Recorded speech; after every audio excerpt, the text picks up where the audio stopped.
Imagine you are on a trip where you want to explore caves. Sounds pretty soothing, right? Actually, it is, but sometimes this experience becomes a life and death situation. This may sound terrifying to you, but something similar happened in the Nutty Putty Cave. What exact disaster happened there? Want to know more? Then stay tuned with Cave Hazards to know the mystery. The reasons behind why Utah's Nutty Putty Cave is closed off with just one person inside. The tragic account of John Edward Jones, who was unable to escape from the Nutty Putty Cave for more than a day before passing away there in 2009. Spelunking was a fun activity that John Edward Jones enjoyed doing with his family. When he and his brother Josh were younger, their dad would frequently take them on caving trips in Utah. Josh is the same age as him. The young men came to appreciate the mysterious allure of the cryptic caves and tunnels. Unfortunately, John's first trip into Nutty Putty Cave, which is located southwest of Utah Lake and approximately 55 miles southwest of Salt Lake City, was also his last trip into the cave. On the evening of November 24, 2009, at approximately 8 o'clock local time, John Edward Jones entered Nutty Putty Cave. This event took place a few days before Thanksgiving. As a means of getting closer to one another in the run-up to the holiday, John, who was 26 at the time, and Josh, who was 23 at the time, along with 9 other friends and family members, decided to explore Nutty Putty Cave. John had just entered the best years of his life at the age of 26. He was a married father of a daughter who was 1 year old and was attending medical school in the state of Virginia. He had come back home to Utah to spend some relaxing holiday time with his family. Things did not work out how they were supposed to. Since John's last visit to a cave, a lot of time had passed. He had grown into an adult, standing 6 feet tall and weighing 200 pounds. He was no longer the little kid he had been in the past. John made the decision to find the Nutty Putty Cave formation that is known as the Birth Canal after about an hour had passed since the beginning of the caving expedition. The Birth Canal is a narrow passage that cavers must crawl through carefully if they dare. He located what he believed to be the Birth Canal and began his ascent through the constricting passageway by placing his head first while using his hips, stomach, and fingers to propel himself forward. But in a matter of minutes, he came to the realization that he'd made a huge mistake. John was aware that he was now very close to being trapped and that there was no room for him to turn around. Even if he tried to wriggle back out the way he had entered, there was no room for him to do so. He needed to give his best effort to move things along. He made an effort to let out the air that was trapped in his chest in order to squeeze through a gap that was only about 10 inches across and 18 inches high. This is comparable to the size of the opening found on a clothes dryer, but things went from bad to worse for John the moment he took another breath and his chest expanded once more. The first person to locate John Edward Jones was John Edward's brother. Josh made several unsuccessful attempts to pull on his brother's calves, but then John slid further down into the passage, becoming even more trapped than he was before. Because his arms were pinned beneath his chest, he was unable to make any movement at all. At this point, the only thing John and Josh, who are both devout Mormons, could do was pray. Josh prayed, "Guide us as we work through this."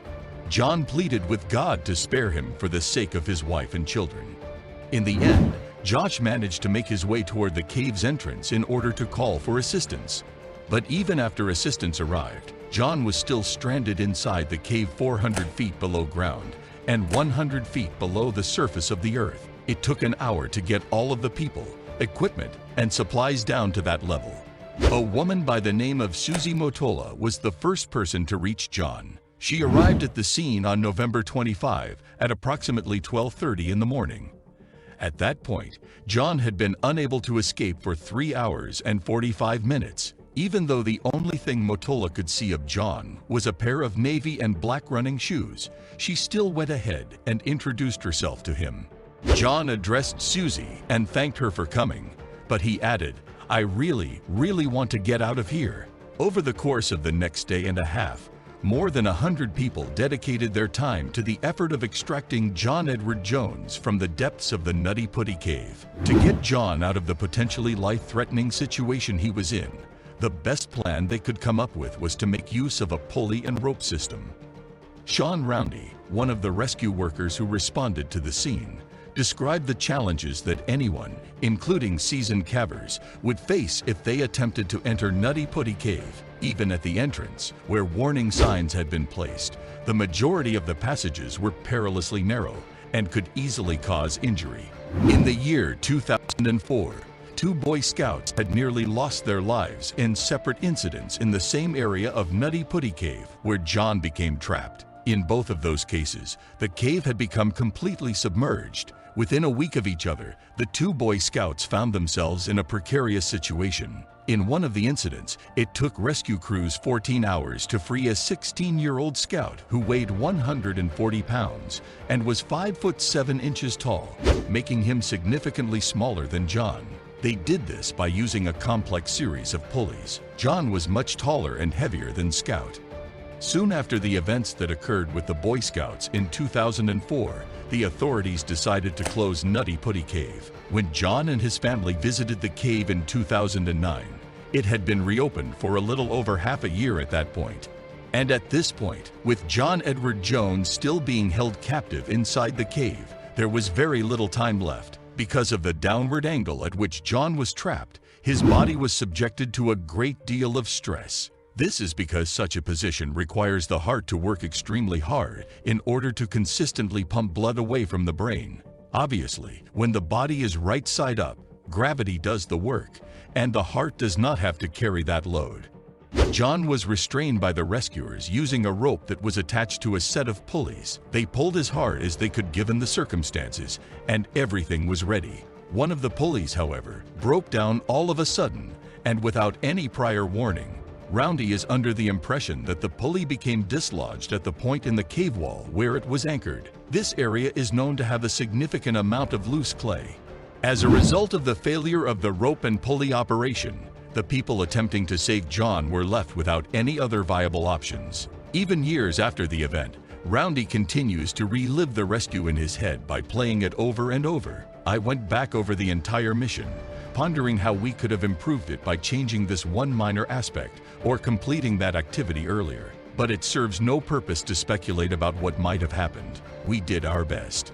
On the evening of November 25, 2009, just before midnight, John was pronounced dead of cardiac arrest. There was no chance of rescue, and his heart had already been under strain for countless hours due to his downward position. 27 hours had passed since rescue workers first began their efforts to save John.